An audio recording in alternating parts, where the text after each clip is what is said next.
গোবিন্দ দাস বলে করিয়া বিকেরও ছলে, বিকের মানে বেচা কেনা ছলা করে। এখন এই বেচা কেনা ছলা করে যে ঘর থেকে বার হলো, তো রাধানির বুদ্ধি নয়। ওই যে বাঁশি বেজেছে বৃন্দাবনে, ওই বাঁশির সুর সর্বত্র তো ছড়িয়ে পড়েছে, পশু পাখি কীট পতঙ্গ জন্তু জানোয়ার স্থাবর অস্থাবর, হ্যাঁ আপনার আমার মতো জীব সবাই শুনলো। ওই ব্রজধামে যার কর্ণগত হলে এই লীলা পরিপুষ্ট হবে, তার কর্ণগত আগে হয়েছে। সে হলো বৃন্দাবনে সব থেকে বয়োজ্যেষ্ঠা, সবার থেকে বয়সে বড়, নাম হলো বড়াই মা। যাকে আমরা যারা এই কীর্তন করি তারা অনেক সময় আমরা বলে থাকি মাইকের সামনে দাঁড়িয়ে লীলা প্রচার করতে গিয়ে, হ্যাঁ বড়াই মাকে আমরা যোগমায়াও বলি। অনেকে বলে যোগমায়া, শাস্ত্রগত বিচারে যোগমায়া আলাদা, বড়াই মা আলাদা, যোগমায়ার সঙ্গে এক করছেন কেন? আবার দেখুন শাস্ত্রই আমাদেরকে বলছে যে যোগমায়ার কিছু শক্তি খানিক হলো কিছু শক্তি বড়াই মার ভেতরে আছে, যার জন্য বড়াই মাকে যদি কেউ যোগমায়া বলে খুব একটা অসিদ্ধান্ত কথা হয় না। কেন যোগমায়া যোগ ঘটায়, আবার বড়াই মাও যোগ ঘটায়। যোগমায়া যোগ ঘটায় কার সাথে? কৃষ্ণের সঙ্গে। আর বড়াই মার উদ্দেশ্য কৃষ্ণের সঙ্গে যোগ ঘটান। সেই বড়াই মা বাঁশি শুনেছে, বাঁশি শুনে মনে মনে বিচার করলো ওই তো বাঁশি বাজে, আমি যদি না যাই আমার নাতনি রায়ধনীকে ঘরের বাইরে আনবে কে, আর আমারই বা দর্শন হবে কি করে যুগল মাধুর্য রূপ। এই মনে করে বড়াই মা কি করলেন, অতিবৃদ্ধা তো, একটা সাহায্য ছাড়া তো যাওয়া যায় না, তা কাউকে ডাকতো না, তার সঙ্গে সবসময় একটা লড়ি থাকতো, লাঠি। এই লাঠিটা হাতে নিল অতিবৃদ্ধা, এই সাহায্য নিয়ে যেতে হবে। এই হাতে লড়ি নিয়ে বড়াই চলিল আজি জটিলা মন্দিরে, আমার বড়াই চলিল আজি জটিলা মন্দিরে। দেখো হাতে লড়ি বড়াই বুড়ি যায় ধীরে ধীরে, ধীরে ধীরে যায়, আর মাথা দোলাতে দোলাতে যায়। ভাবরাজ্যে দাঁড়িয়ে সাধুগুরু বৈষ্ণব মহাত্মানের উক্তি দেখো, যায় ভাবিতে ভাবিতে যায় ভাবিতে যায় ভাবিতে ভাবিতে যায় ভাবিতে ভাবিতে, মাথা দোলাতে দোলাতে যায় ভাবিতে ভাবিতে, মাথা দোলাতে দোলাতে যায় ভাবিতে ভাবিতে, মাথা দোলাতে দোলাতে মনে মনে ভাবে সোনার নাতিনি আনিতে, মাথা দোলাতে দোলাতে যায় ভাবিতে ভাবিতে। এইভাবে ভাবতে ভাবতে ভাবতে ভাবতে হাতে লড়ি নিয়ে চলতে চলতে একেবারে জটিলার বাড়ির কাছে। হ্যাঁ জল আছে রে, এইদিকে আসুন, এইদিকে এদিকে আসুন, একটু গঙ্গা জল দি। হ্যাঁ হরি বল। এবার একটু ওইদিকে যান, হ্যাঁ আসুন। জল নেওয়ার জন্য দাঁড়িয়েছিলেন, জল দেওয়া হয়ে গেছে, এবার সরে দাঁড়ান। হরে কৃষ্ণ হরি বল। এই বড়াই এসে জটিলার বাড়ির সামনে দাঁড়িয়েছে। জটিলার বাড়ির সামনে দাঁড়িয়ে, এই কে আছো, ওনাকে একটু সরিয়ে দাও, ওঠো, উঠে সরিয়ে দাও।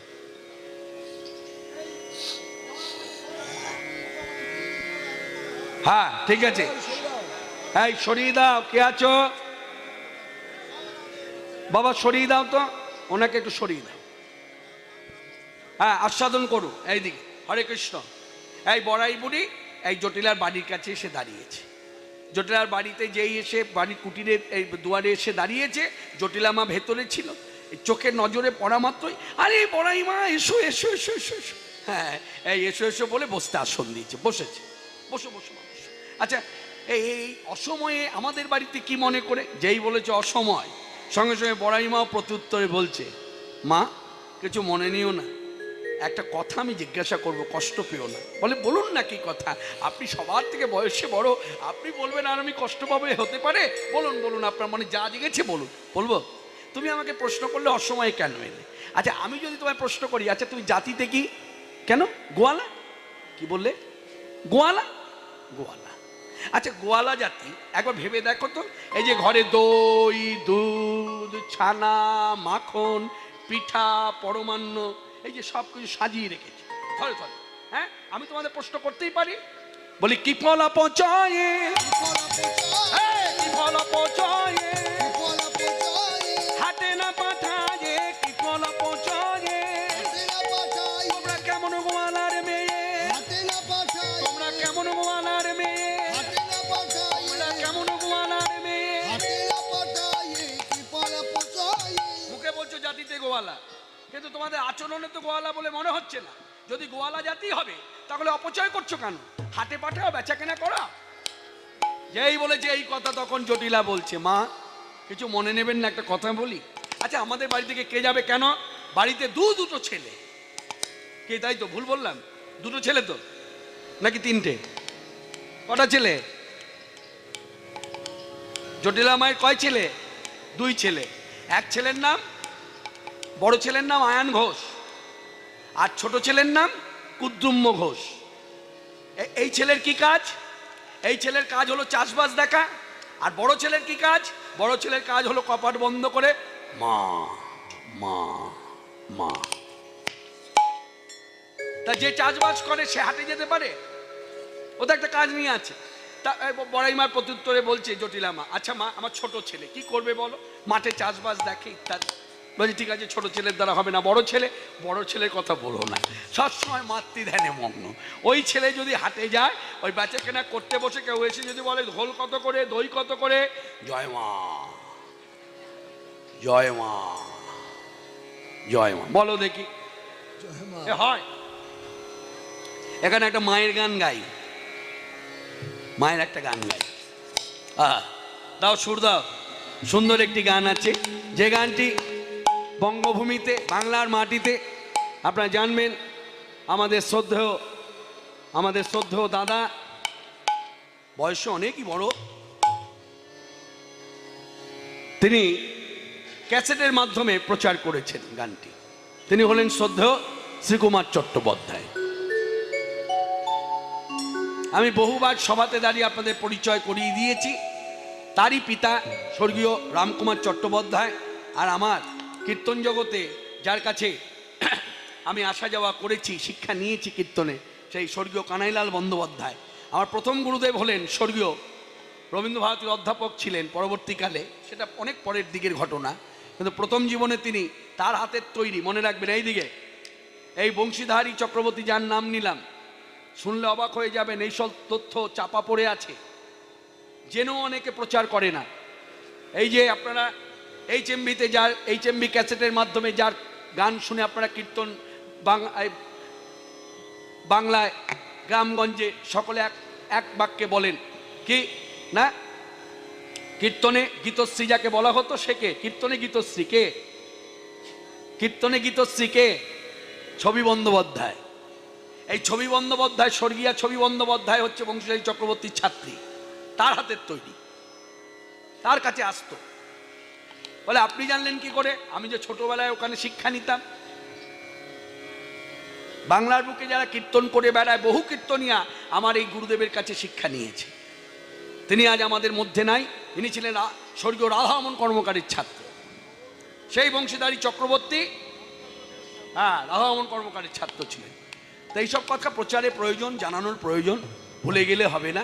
এই বংশীধারী চক্রবর্তীর কাছে রামকুমার চট্টোপাধ্যায় আসতেন, আবার সেই রামকুমার চট্টোপাধ্যায় ওই কানাইবাবুর কাছেও যেতেন, স্বর্গীয় কানাইলাল বন্দ্যোপাধ্যায়। খুব বন্ধুত্ব ছিল, মাখামাখি। তো যাই হোক, সেই কথাটা পরে বলবো, আগে বলে দিই সম্পর্ক ছিল, তারপর কি হয়েছিল পরে আসছে। এবার বলি, এই আমাদের শ্রীকুমার দা সুন্দর করে তার ভাব নিয়ে, অনুভূতির দ্বারা এই গানটি প্রকাশ করেছেন। সেই পথ অনুসরণ করেই আমি বলবো, তাকে শ্রদ্ধা জানিয়ে। মাতোর চোখের কাজল সাদা গাজে মাখিয়ে দিলকে, মাতোর চোখের কাজল সাদা গাজে মাখিয়ে দিলকে,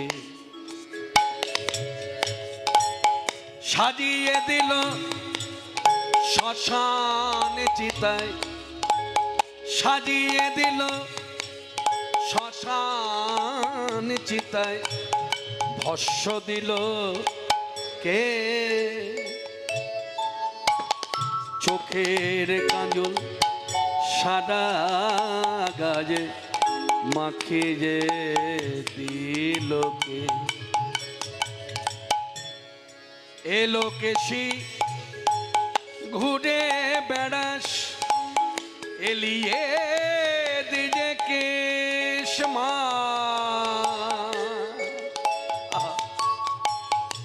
এলো কেশি ঘুরে বেড়াস, এলিয়ে দিজে কেশ, দেখি কেঁদে মরি মায়ের আমার।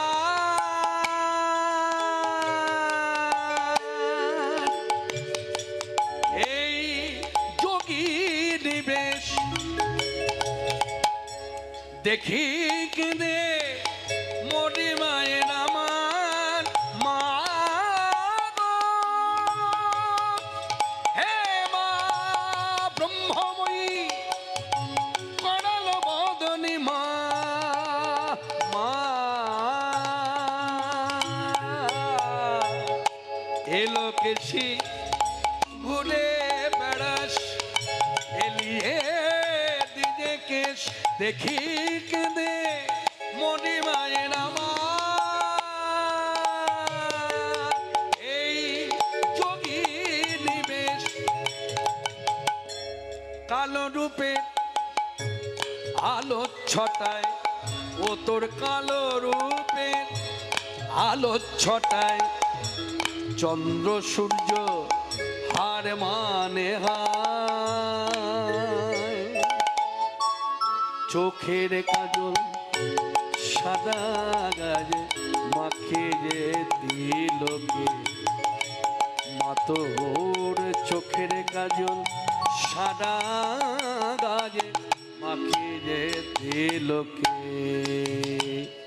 সাজিয়ে দিল শ্মশান চিতায়।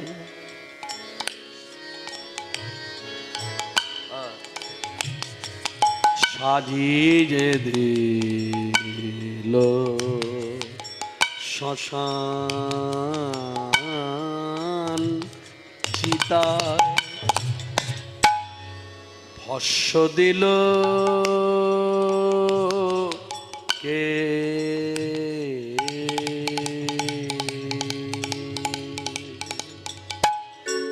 চোখের কাজল সারা গায়ে মাখিয়ে দিল কে? মাতোর চোখের কাজল সারা গায়ে মাখিয়ে দিল কে?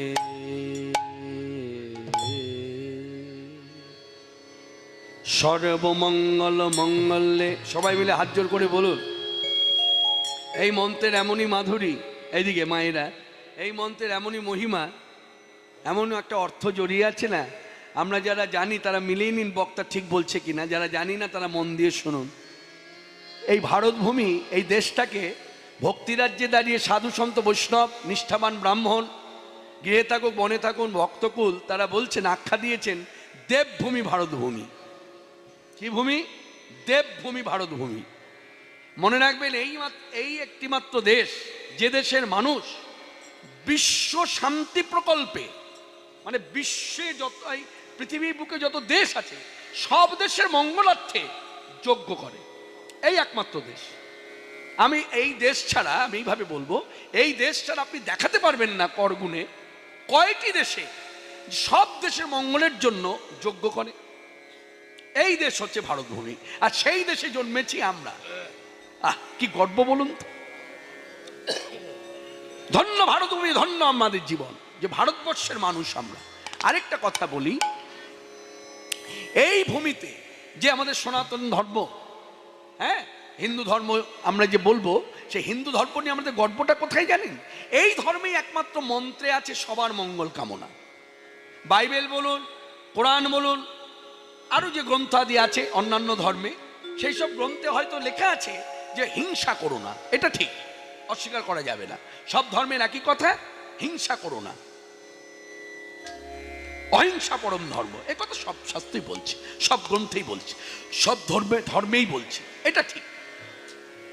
কিন্তু এই কথা কিন্তু অন্য কোনো ধর্মে নাই। কোন কথা?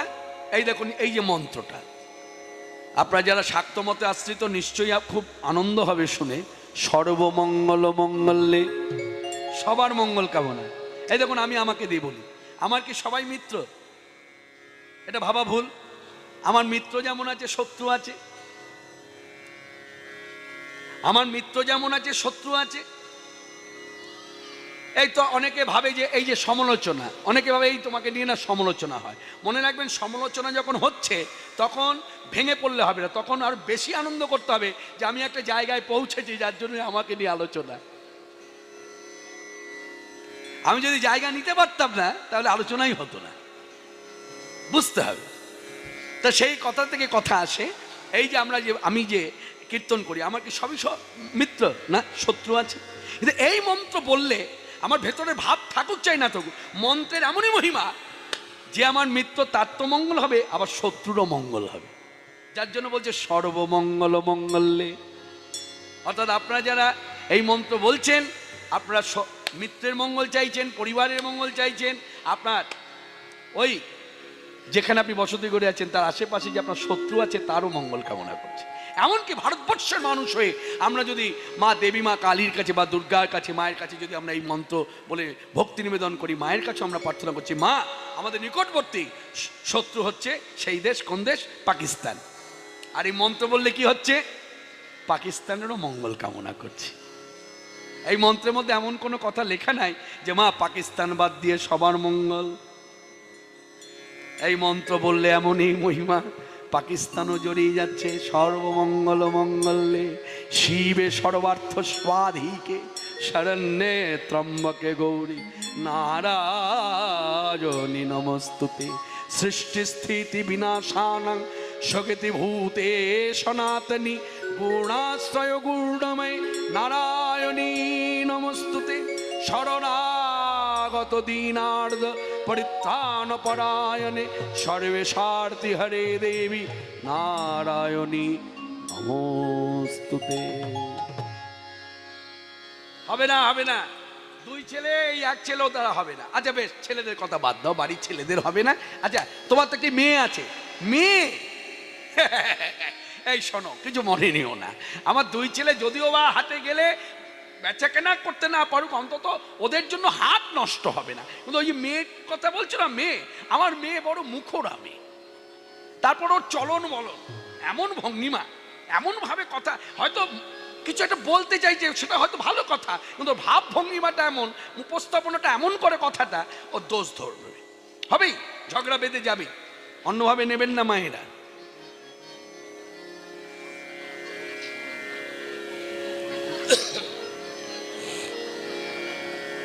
এই হ্যাঁ, অন্যভাবে নেবেন না, আমাদের মধ্যে এটা আছে।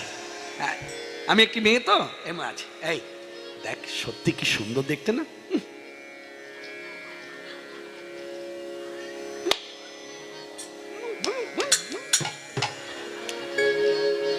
তাই ওই মেয়ের নাম ধরো না, ও হাটে গেলে ঝগড়া বেঁধে যাবে, ওর জন্য হাট নষ্ট হয়ে যাবে। তাহলে দুই ছেলে হলো না, মেয়ে হলো না, মানে কুটিলার দ্বারা হবে না, আমার দ্বারা তো হবেই না। বয়স হয়েছে, তা কে যাবে বল? বড়াইমা খানিকক্ষণ চুপ করে থেকে বললেন, শোনো, তোমাদের কারোর দ্বারা হবে না, একজনের দ্বারা হবে। বলে কে? আমি চিন্তা করে দেখলাম একমাত্র তোমার ঘরের বৌমা সম্পর্কে যিনি হলেন আমার নাতনি, যার নাম রাধা, তাই তোমার কাছে আমি ভিক্ষা চাইছি এই মুহূর্তে, এই মধ্যাহ্ন সময়ে নাতনির সঙ্গে করি যাব মথুরায়। সবই কিছু সবই কিছু সবই কিছু বিকাইব যাইয়া তথায় দেহ তো আমার। এইদিকে শুনলেন আখরটা? এইদিকে আখরটা শুনলেন? এই কিছু কিছু আখর আছে যে আখরগুলো শুনলে পরে আলাদা করে ব্যাখ্যা করার প্রয়োজন হয় না। আখর শুনলেই, আখরের দিকে মন থাকলেই আপনি ভাবার্থটা বুঝে নিতে পারবেন। কত সুন্দর কথা দেখুন তো। এই আখরটা যিনি দিয়েছেন তিনি কে? তিনি কে? আমার পরমারাধ্য গুরুদেব ডক্টর মহানন্দ ব্রহ্মচারীজি লিখছেন, নাতিনীদের সঙ্গে করি যাব মথুরায়, সব কিছু বিকাইব দেহ তো আমায়, সব কিছু বিকাইব যাইয়া তথায় দেহ তো আমায়। মানে আমাকে দাও, রাধারানীকে আমায় দাও, নিয়ে যাই, গিয়ে ওখানে বেচা কেনা করি। তখন আপনারা যারা এই পথের অনুগামী তারা নিশ্চয়ই বুঝতে পারছেন বড়াইমার উদ্দেশ্যটা কি। প্রশ্ন আপনার, প্রশ্ন আমার। হ্যাঁ গো বড়াই, এই যে সবকিছু বিকাইব, সবকিছু বিকাইব, সবকিছু, এই সবকিছু কথার মধ্যে তোমার একটা কিরকম একটা রহস্য পাচ্ছি খুঁজে। বলে কি তোমার উদ্দেশ্যটা কি? ওই দই দুধ ছানা মাখন বিক্রি করতে গিয়ে আমাদের রাধারানীকে বিকিয়ে দেবে নাকি গোবিন্দ পাদ পদ্মে? বলে মনে জানে আর আমি জানি, মনে জানে আর আমি জানি, আরে জানেন আমার অন্তরে জামি, যারা হবে পথের অনুগামী, আরে জানেন আমার অন্তর্যামী, যারা হবে পথের অনুগামী, আরে জানেন আমার অন্তর্যামী, মনে জানে আর আমি জানি। ওগো সবই কিছু বিকাইব, বিকাইব, বিকাইব, যাইয়া তথায় দেহ তো আমায়। তা এবার নিয়ে যাই। তখন জটিলা শুনে বলছে, বড়াই আচ্ছা বলো তো দেখি আমার কোথায় বাধা? হ্যাঁ, তুমি হলে সম্পর্ক দিদা, হ্যাঁ আমার ঘরে বৌমা হচ্ছে সম্পর্কে নাতনি, তোমার যখন ইচ্ছে তখনই নিয়ে যেতে পারো। না মা, ও কথা বললে হয়? হ্যাঁ ততদিন ছিল যতদিন ও বাপের বাড়ি ছিল, ততদিন আদেশে প্রয়োজন হয়নি। ওর বাবাকেও বলিনি, ওর মাকেও জিজ্ঞাসা করি। আমার মন যখনই চেয়েছে তখনই ঘর থেকে নাতনিকে নিয়ে গেছে। কিন্তু এই বিয়ে হয়ে এলো, শ্বশুর ঘর, স্বামীর ঘর, এখন তোমরা হলে ওর গুরুজন, তোমাদের আদেশ ছাড়া হয়, অনুমতি ছাড়া হয়, তাই অনুমতি ভিক্ষা করছি। ঠিক আছে নিয়ে যাও, তবে শোনো একটা কিন্তু আছে। বলে কিন্তু কি? যাবার অনুমতি দিলাম, কিন্তু ওই ছোড়ার সঙ্গে যেন দেখা না হয়। হ্যাঁ হ্যাঁ, ওই ছোড়ার জন্যই তো আমার সব সংসারে এত অশান্তি। ছোড়া কে? কে? এই কথাগুলো যখন রসের কথা, তো যারা ভক্ত তারা খুব আনন্দ পায় শুনে, দেখবেন সবাই হাসে, আনন্দ করে, হ্যাঁ একটা হিল্লোল বয়ে যায়। কিন্তু এক শ্রেণীর মানুষ আছে আবার বলে এই তো, এই তো। তাহলে কৃষ্ণ পরপুরুষ? কৃষ্ণ যাদেরকে নিয়ে খেলা খেলেছে, যাদেরকে বারবার ডেকে এনেছে কাছে, মনে রাখবেন তারা সবাই কৃষ্ণের নিজজন। নিজের জনকে নিজে যদি জড়িয়ে ধরে সেখানে কোনো দোষ থাকতে পারে? নিজের জনকে নিজে যদি ডেকে নেয়, সেটা দিন হোক আর রাত্রি হোক, কোনো দোষ হয়? যার জন্য এই লীলা কোনো দোষের নয়, মনে রাখবেন। কৃষ্ণ যে লীলা করেছেন শত গোপী নিয়ে, হ্যাঁ একটা কথার কথা বলছি, যে এত গোপী নিয়ে খেলা খেলেছে। অনেকে, আমার গুরুদেব একটা সুন্দর কথা বলেছেন, শোনো, এই যে বহু মানুষের বহু রকম ধারণা, অনেকে সাধারণ মানের জ্ঞান দিয়ে চিন্তা করে বলে এই যে কৃষ্ণ এত গোপী নিয়ে খেলা খেলেছে, কি করে সম্ভব নিষ্কামভাবে থাকা, কোনো কামনা জাগেনি, বাসনা জাগেনি, অথচ চারিদিকে মেয়ে, ব্যাপারটা কিরকম? তখন আমার গুরুদেব বলছে কেন? খুব সহজ। বলে কিরকম? বলে এখানে মেলা বসেছে। বলে হ্যাঁ। আচ্ছা মেলায় চুরির দোকান আছে? বলে হ্যাঁ। বলে চুরি বিক্রেতা বিক্রি করছে তো? কে বিক্রি করছে? বলে একটি ছেলে এইদিকে। আর যারা কিনতে গেছে তারা কারা? ছেলে নিশ্চয় ছেলে নয়, বিক্রি করছে বিক্রেতা ছেলে, ক্রেতা যে কিনতে গেল সে মেয়ে। একটা মেয়ে নয়, অনেকগুলো মেয়ে। আর যাচ্ছে আর চুরি পছন্দ করছে আর বলছে পরিয়ে দিন। আর যখন পড়াচ্ছে তখন হাতটা ধরতে হচ্ছে, হাত ধরে পড়াচ্ছে। এবার ওই বিক্রেতাকে ডেকে জিজ্ঞাসা করুন তো, আপনি এতগুলো মেয়ের হাত ধরলেন আর চুরি পড়ালেন, আপনার ভেতরে বৃত্তিটা কিরকম হলো? দেখবেন ভদ্রলোক আড়ালে গিয়ে আপনাকে বলবে, শুনুন আমি যখন হাতে চুড়ি পরাচ্ছিলাম আমার একটাই চিন্তা ছিল, মেয়েটিকে চুড়ি পরাবো, ঠিক মতো সাইজ দেখবো, চুড়ি পরালে ও আমায় পয়সা দেবে, সেই পয়সা আমি ঘরে নেব, আমার সংসার চালাবো। কি বুঝলেন? কিন্তু ওই চিন্তাধারা নিয়েই কত মেয়েকে ধরেছে। ঠিক তদ্রুপ কৃষ্ণ এত গোপী নিয়ে খেলা খেলেছে, খেলার বৃত্তি নিয়ে খেলা খেলেছে, তাদের ভোগ করার জন্য ডাকেনি, খেলা খেলার জন্য ডেকেছে। খেলা শেষ, যার যার ঘরে সে কুটিরে পৌঁছে গেছে। আর কৃষ্ণ আরেক দিক দিয়ে চিন্তা করলে আরেকটু ভক্তির কথা, কৃষ্ণ তো ব্রহ্মচারী, বীর্যবান পুরুষ, একদিনের তো বীর্যস্খলন হয়নি। সেই অনাদির আদি গোবিন্দ, যার ডাকে সাড়া দিতে আজ রাইকিশোরী এবং বড়াইমা সবাই বিচলিত, কি করে যাবে, কোন উপায়? এই বড়াইমা শুনে বলেন, ঠিক আছে চিন্তা করো না, আমি ঠিক পথ দেখিয়ে নিয়ে যাও, যে পথে আমি যাবো সে পথ থাকে না। এই বলে এই রাধারানীর কাছে গেল। রাধারানীর কাছে গিয়ে নাতনিকে হাত দিয়ে বলছে, ও নাতনি। কে? বড়াই। হ্যাঁ তুই এলি মা? হ্যাঁ এই শোন, পশরা মাথায় তোল, এবার চল আমার সঙ্গে, অনেক বেলা হলো। বলে দেখি দেখি কি সাজিয়েছিস। আপনারা সকলেই জানেন গোবিন্দ দাসের সেই চিরাচরিত ধারা, সেই পদাবলী, যে পদাবলীর মধ্যে তিনি লিখে দিয়েছেন গোবিন্দ সেবায় যাবেন, আগে ভাগেই সেবার সামগ্রী সাজানো হয়ে গেছে। অর্থাৎ সেবা করব, সেবা করব না, করবই অবশ্যই যোগ করেছেন, যার জন্য সব বাধা দূরে সরে গেল। সেবা করব বলে বসে থাকলে তাহলে বাধা দূর হতো না, করবই। এই হর্ষই যোগ করার দরুন কি হলো, বাধা এসেছিল, বাধা আবার কেটেও গেল। যার জন্য এই যে সোনার থালায়, এইদিকে সোনার থালায় এই সব দই মাখন এই মিঠাই, এই সব মন্না মিঠাই সারি সারি সাজানো, যার জন্য পদাবলীতে লিখেছে সুবর্ণের সোনার থালায় ভাণ্ড ভরি দই দুধ, দই দুধ, দই দুধ, দই দুধ, দুধের থেকেই দইয়ের সৃষ্টি, তাই তো? কি ভুল বললাম? দুধ থেকে তো আরো কত কিছু হয়, তাই না? দই দুধ। তাহলে দেখুন, দুধ থেকে দই, কিন্তু আগে লিখলো দই, তারপর লিখলো দুধ। এটা ভাবরাজ্যের কথা, এই নিয়ে আবার কেউ আবার তর্ক জুড়বেন না, তাহলে মীমাংসা হবে না। এটা ভাব নিয়ে ভাবুন। অনেক ব্যক্তি আছে দেখবেন দুধ নিয়ে যাত্রা করছে, যদি জিজ্ঞাসা করেন কোথায় যাচ্ছ, কি নিয়ে যাচ্ছ, বলে দই নিয়ে যাচ্ছি। দুধ কিন্তু সঙ্গে, বলে কেন? দুধ বললে অমঙ্গল, দই বললে মঙ্গল। তাই কৃষ্ণ সেবার জন্য যাচ্ছে, বৈষ্ণব পদকর্তারও কেমন মঙ্গল চিন্তা, দুধ লিখলে যদি অমঙ্গল হয়, যদি সেবা কার্যে বাধা পড়ে, তাই লিখলো দই দুধ ছানা পরি উলোধ্বনি।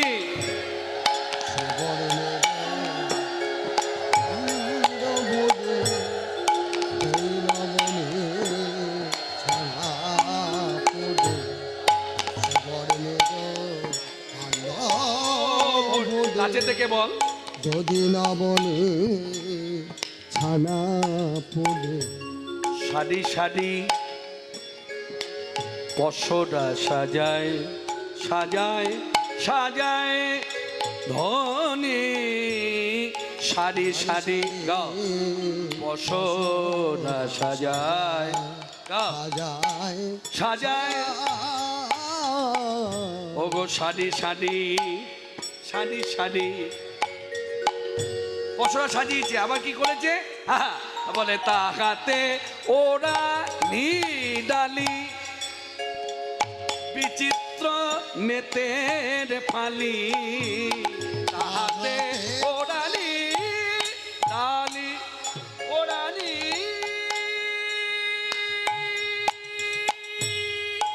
ডালি। এই যে ছোট ছোট ওড়না, একটা একটা করে ডালার উপরে এইরকম ঢাকা দিয়ে দিয়েছে, বিচিত্র রং, কোনোটা নীল, কোনোটা হলুদ, কোনোটা লাল, বিচিত্র নেতেরও ফানি। আর এই দাসীরা যখন, কৃষ্ণ দাসীরা যখন মাথায় নিয়েছে, দাসী শিরে করে ঝলমল, ঝলমল শোভায় অতি সুবিমল, দাসী শিরে করে ঝলমল, ঝলমলে ঝলমল। আর দাসী শিরে করে ঝলমল। ভাবরাজ্যে দাঁড়িয়ে সাধুগুরু